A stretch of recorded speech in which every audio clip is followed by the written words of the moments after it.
Hello friends, मैं Rachna Amarnath happy literature channel में आपका स्वागत करती हूँ। So friends, today we going to discuss a play written by William Shakespeare, a midsummer night's dream. But before I start, I would like to request you please subscribe my channel and also do like, share and comment. Thank you.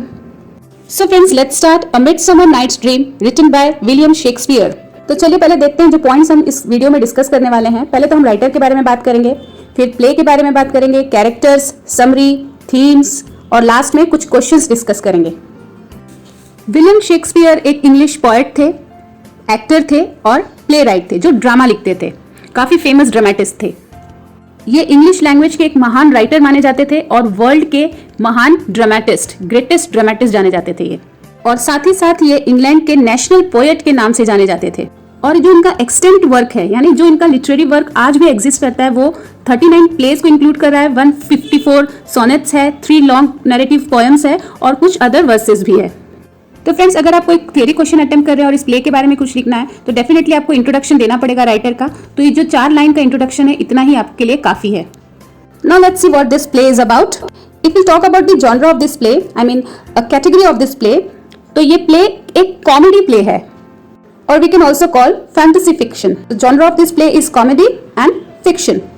Next point is this play is set in Athens. मतलब ये जो सारे scenes है इस play के, वो कहाँ पर है? एथेंस में है, जो कि ग्रीस का कैपिटल है। और इस प्ले में बहुत सारे सब प्लॉट्स हैं और ये सारे प्लॉट्स जो हैं किसके अराउंड घूम रहे हैं? थीसियस और हिप्पोलिटा के मैरिज में।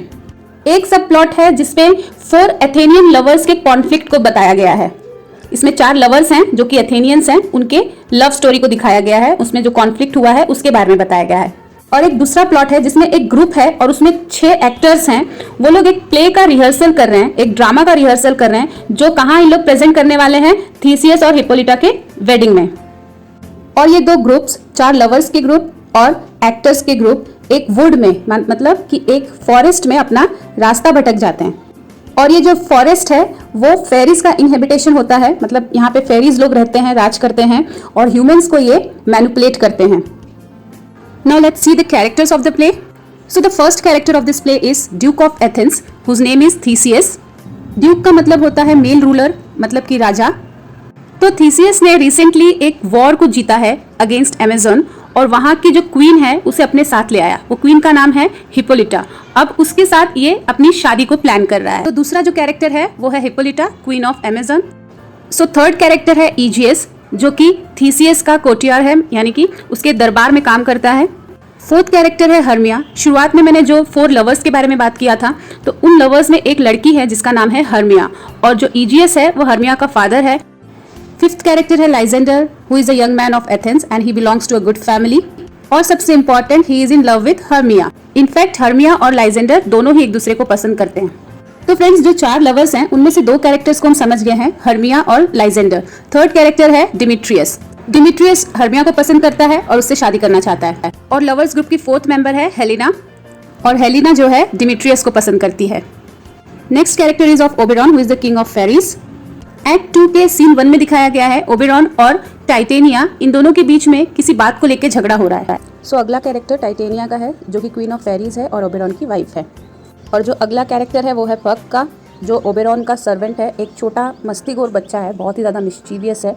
वो एक परी है, उसके पास मैजिकल पावर है और ये सभी लोगों के साथ प्रैंक करता रहता है। अब नेक्स्ट है बॉटम, जो एक्टर्स के ग्रुप है उसमें एक मेंबर है ये। और ये जो ड्रामा होने वाला है, थीसियस के शादी में जो ड्रामा ये लोग प्लान कर रहे हैं, उसका ये इंचार्ज बना है। और पक अपने जादू से बॉटम के सर को गधे का सर बना देता है। तो फ्रेंड्स, इस ड्रामा में कोई प्रोटोगनिस्ट नहीं है, कोई मेन कैरेक्टर नहीं है, लेकिन अगर फिर भी किसी का एक इंपॉर्टेंट रोल है इस प्ले में तो वो है पक। Now let's start with the summary. तो प्ले के एक्ट 1 में दिखाया जाता है ड्यूक थीसियस अपनी शादी की प्रिपरेशन करता है हिप्पोलिटा के साथ। फिर उस बीच वहाँ पे ईजियस, जो कि थीसियस का कोर्टियर है, वो वहाँ पर आता है और ड्यूक से रिक्वेस्ट करता है कि वो उसकी बेटी हर्मिया को समझाए कि वो वही शादी करे जहाँ ईजियस चाहता है। ईजियस की बात सुनकर ड्यूक हर्मिया से कहता है, तुम वही करोगी जो तुम्हारे फादर चाहते हैं, नहीं तो तुम्हें मरना होगा या फिर एक सेलिब्रेट लाइफ को जीना होगा। सेलिब्रेट लाइफ मतलब नन की लाइफ, जो शादी नहीं करते। तो यहाँ ईजियस चाहता है हर्मिया डिमिट्रियस से शादी करे, लेकिन हर्मिया लाइजेंडर से शादी करना चाहती है।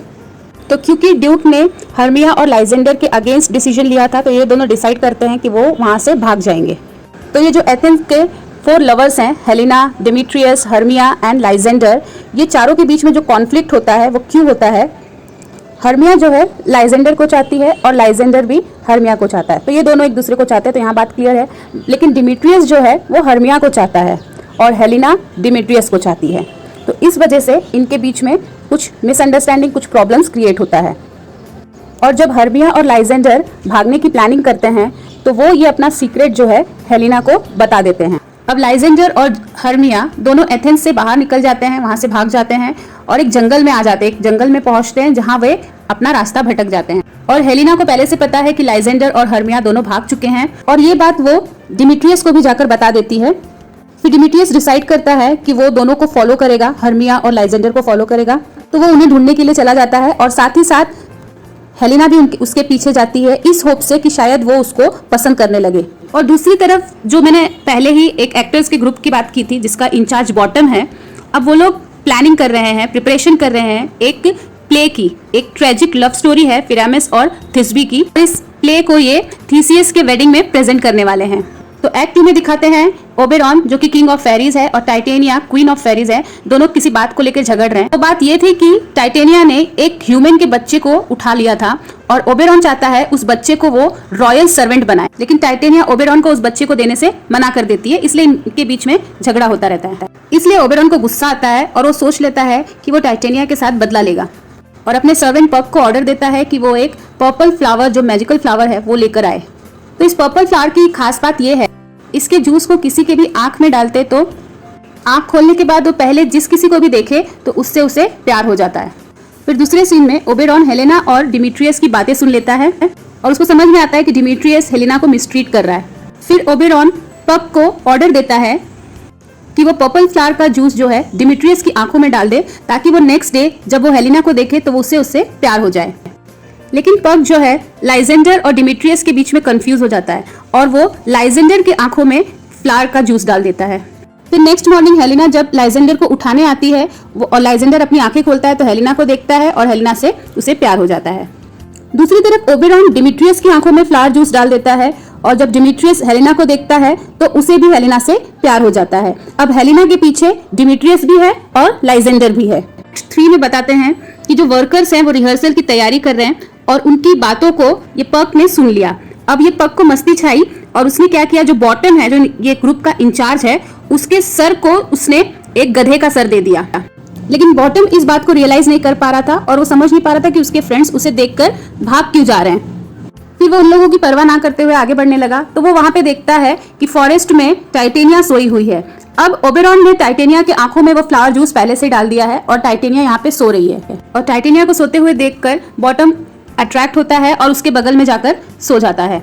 फिर जब टाइटेनिया सुबह आंख खोलती है और बॉटम के अपने पास देखती है तो उसको उससे प्यार हो जाता है। एक गधे के सर वाले से टाइटेनिया को प्यार हो जाता है। मीनवाइल डिमिट्रियस और लाइजेंडर अभी भी उस फ्लावर के जूस के इन्फ्लुएंस में हैं और दोनों ही हेलेना के पीछे पड़े हैं और ये देखकर हर्मिया को बहुत ही ज्यादा जेलसी होती है और वो कंफ्यूज रहती है कि लाइजेंडर उसको अटेंशन क्यों नहीं दे रहा है। फिर ओबेरॉन और पग एक साइड में खड़े होकर ये सारा जो केओस है, सारा जो कंफ्यूजन है उसे वो ऑब्जर्व कर रहे हैं। फिर ओबेरॉन ने पग को कमांड दिया और कहा कि जो भी तुमने सब कंफ्यूजन क्रिएट किया है उसे सही करो। फिर पग ने लाइजेंडर की आंखों में रिस्टोरेटिव जूस डाल दिया जिसकी वजह से फ्लावर का जो इन्फ्लुएंस है वो खत्म हो गया और लाइजेंडर फिर से हर्मिया को चाहने लगा और वहां पे डिमिट्रियस और हेलेना एक दूसरे को चाहने लगे।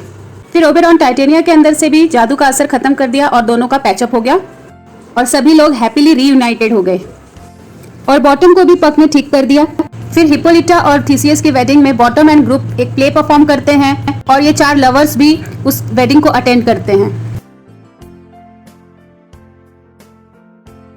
Now let's discuss the themes of this play. First theme is love. तो इस प्ले में जो सारे एक्शंस हैं वो सारे एक्शन लव से मोटिवेटेड है।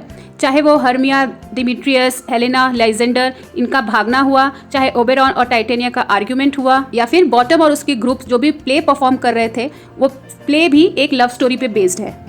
Next theme is play within a play. Midsummer night's dream एक प्ले है और अब इसके अंदर भी एक प्ले परफॉर्म हुआ है, इसलिए इसके थीम को हम बोल सकते हैं play within a play. तो जो ग्रुप ऑफ वर्कर्स थे उन्होंने एक प्ले परफॉर्म किया था पिरामिस और थिस्बी के ऊपर, जो वो थीसियस और हिप्पोलिटा के वेडिंग डे पर प्रेजेंट किए थे। Next theme is dream. जब लवर्स का ग्रुप और बॉटम ओबेरॉन और पक के मैजिक से जब बाहर आए तो उन्होंने वो सारे इंसिडेंट को ड्रीम समझा था। अगला थीम है द सुपरनैचुरल्स। तो यहाँ शेक्सपियर ने फेरीज और मैजिक का पूरा वर्ल्ड क्रिएट किया है इस प्ले में। इनफैक्ट फेरीज और मैजिक जो है इस प्ले की जान है। Next theme is patriarchy. यहाँ पे तो इस प्ले में जेंडर रोल्स में फीमेल को एक्सक्लूड किया गया है, उनको बहुत ही कम इंपॉर्टेंस दिया गया है और मेल डोमिनेशन को हाईलाइट किया गया है। फॉर एग्जाम्पल ओबेरॉन टाइटेनिया को डोमिनेट करता था और थीसियस हिप्पोलिटा को अमेज़न से लेकर आया था, उससे शादी करना चाहता था बिना उसकी मर्जी जाने। Now let us discuss few questions. Analyse Shakespeare's treatment of women in a Midsummer's night dream. तो आप इसमें क्या क्या पॉइंट्स ऐड कर सकते हैं?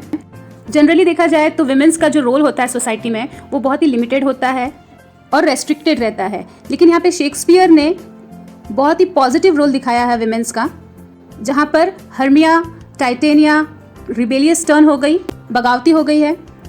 तीनों वुमेन हेलेना, हर्मिया, टाइटेनिया ये लोग वही काम करते हैं जो इनको सही लगता है। Next question is discuss a midsummer night's dream as a romantic comedy. इस प्ले में बहुत सारे कॉमेडी के कंपोनेंट्स हैं, जैसे कि डेस्परेट लवर्स हैं, मिस्चीवियस फेरीज, वो बैड एक्टर्स के ग्रुप, फिर मिक्सअप आइडेंटिटी ऑफ डिमिट्रियस और Lysander, then influence of magical flower on Demetrius and Lysander as well as on Titania and Bottom. So friends, that's all in this video. If you want more questions to be discussed like this, do write in comment box. तो friends, अगर आपको video अच्छा लगा है तो please इसे like करना ना भूलें और साथ ही साथ चैनल को सब्सक्राइब कर लीजिए और अपने फ्रेंड्स के साथ इसे ज़रूर से शेयर करना। मिलते हैं नेक्स्ट वीडियो में एक नए टॉपिक के साथ। Till then bye.